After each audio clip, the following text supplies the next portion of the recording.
In the name of the Father, the Son, the Holy Spirit. What's new about the new year?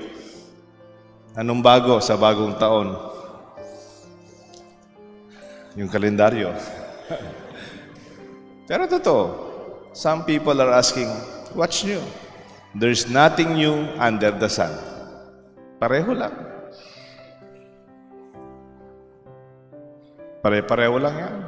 Hindi naman nagbabago talaga. Kalendaryo lang talaga mabago. Some are people who are expressing this are expression of exasperation, even exhaustion, disappointments, there's also of negativity, pessimism, and frustration. Some are even resigned to life. Alam yung expression sa trabaho, may sa modern HR term, yung sa mga nagtatrabaho, yung tawag nilang quiet quitting. Parang quiet resigned.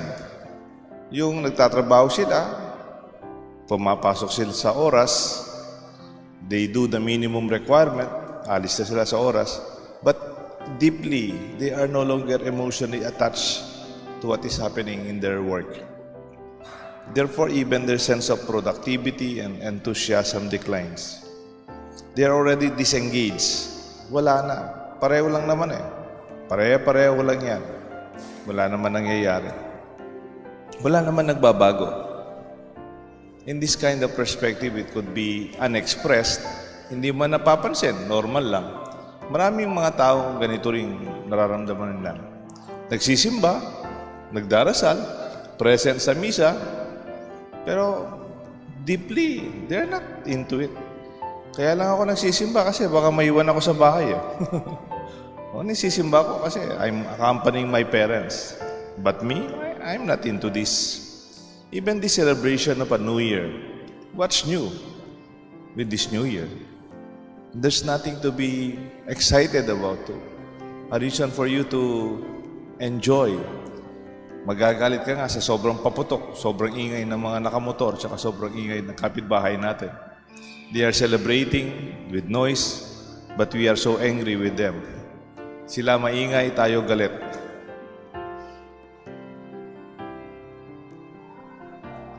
Ako naniniwala ko sa expression na the best is yet to come. Kahit na nangyari na, mayroon pang darating. To look something better to what we have today. To look forward to something that will happen. Because happiness itself is always a choice. Hindi ka na nagiging masaya, depende kung ano yung nasa tabi mo, kung ano yung ugali ng asawa mo, ano yung nangyari sa anak mo, o sa kapitbahay ninyo, or your community, o sa trabaho, negosyo ninyo. Happiness is not a circumstance or a situation. It is a choice that comes from within. Sabi nga, happiness is an inside job eh. Kung siguro, kailan ka magiging masaya? Father, magiging masaya lang ako kung magbabago na yung ugali ng asawa ko. Good luck. Kailan kaya yun? If your happiness is dependent on another person, then it's something external. Something that does not really happen. Even with your life, you don't depend your life on others or the situation. You make it happen. Family do not happen. You make it happen. You don't find meaning, make it meaningful. Huwag mong hanapin ang kahulugan. Gawin mong makahulugan. Assign a meaning into it and leave it. Decide about its meaning. Otherwise, other people will decide for you. Kung di ka magdesisyon kung anong kahulugan ng buhay mo o anong darating na 2025, iba ang magdidesisyon para sa inyo. You'd rather be in charge of your life with your faith. Kaya nga po, naalala ko yung kasal. Alam niyo po yung kasal sa wedding at Cana, John chapter 2, 2 to 11. Jesus was there. Mary was there. Even his disciples were there. Naubusan sila ng alak. Ako, ang suspecha ko, nakaubos ng alak yung mga disciples si Jesus eh. Biro mo, 12 lalaki. Umiinom lang. Maubos yan. And Mary was not frantic about naubos yung alak. Hindi niya sinisisi ang mga host. But kinumbidan nyo kami, tapos naubusan naman kayo, nakurilyo sa Kapampangan. Ba't pinabayaan mong nawala, maubusan? No. She tried to do something about it. And he called on Jesus. Do something about it. In fact, Jesus himself, was quite detached from the situation. What do I have to do with this? Sabi niya, my time has not yet come. Pero the best prayer of Jesus and the best advice of Mary said, go to Jesus and do whatever He tells you. Sabi niya sa mga servants. And Jesus, of course, being the son of Mary, He converted water into wine. The best wine. Kaya nga sabi nung head waiter, yung nagka-cater, sabi niya, tinawag niyo yung groom. Everybody serves the best wine first. And when people have drunk freely, they will serve the lesser inferior wine. But you have kept the best wine until now. Para bang patapos na lang. You have kept it. Yung pinakamasarap pala. My dear friends, we are invited to see the best wine is yet to be served. Baka nalasing na tayo sa trabaho, nalasing na tayo sa pagod, sa pag-aalala, maybe sa sakit natin, nangyayari sa buhay natin. Meron pang darating. Sabi nga ni Soren Kierkegaard, hindi po yung Soren na artista, Soren Kierkegaard, a Danish theologian, life is not a problem to be solved, but a reality to be experienced as a mystery. Dagdagan mo yung quotation. As to be experienced as a mystery. Yung problema, parati mong pinuproblema ang buhay mo. May sakit ako? May problema yung anak ko? Ba't ganyan ang mga kapitbahay namin? Ba't ganyan nandito sa Pilipinas? Ba't ganyan ang politika ngayon? Ba't ganyan ang gobyerno? Ba't ganyan simbahan? It is a problem that you live. That's not life. Life is not a problem. It is an experience of mystery. When you say mystery, something that unfolds before you, the meaning unfolds before you, nagiging makahulugan habang binubuhay mo. That meaning comes from God. Ito palang kahulugan ng buhay na nangyayari sa aking naranasan.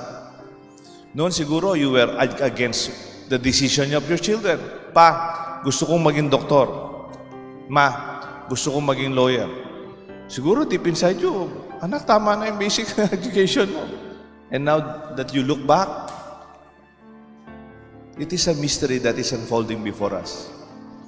We don't know everything, we cannot explain everything, but we have to do forward.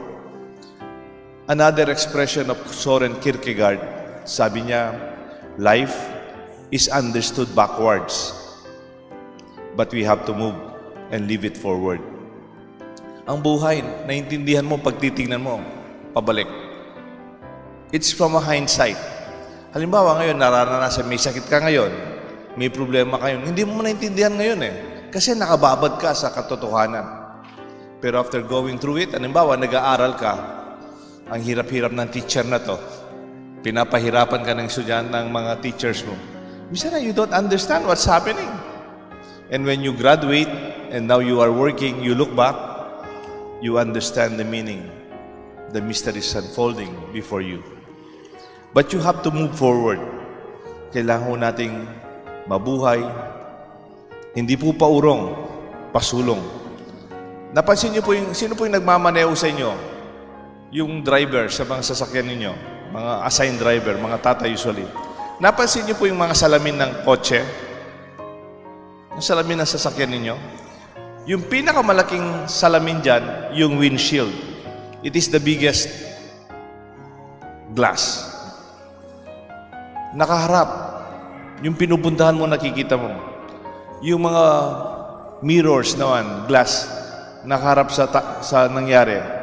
Ang tawag nila, side mirrors or rear view mirror. Maliliit lang po, no?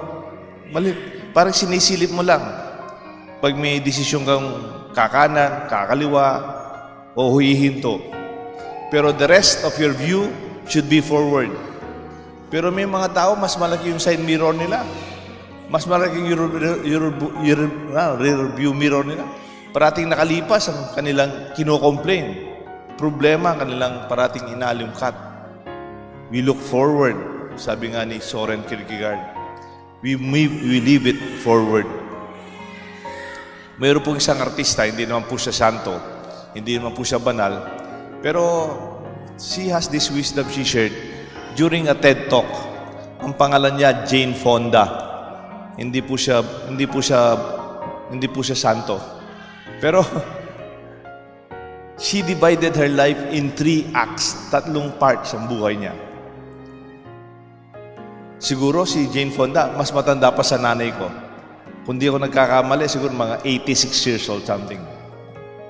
86 na po. Pero maganda pa rin, active pa rin, healthy. Sabi niya, the first 30 years of my life, she was a diva. She was an actress. She was a figure that is celebrated in Hollywood and beyond. Maraming mga films successful. And then, the next 30 years of her life, 31 to 60, she became an activist.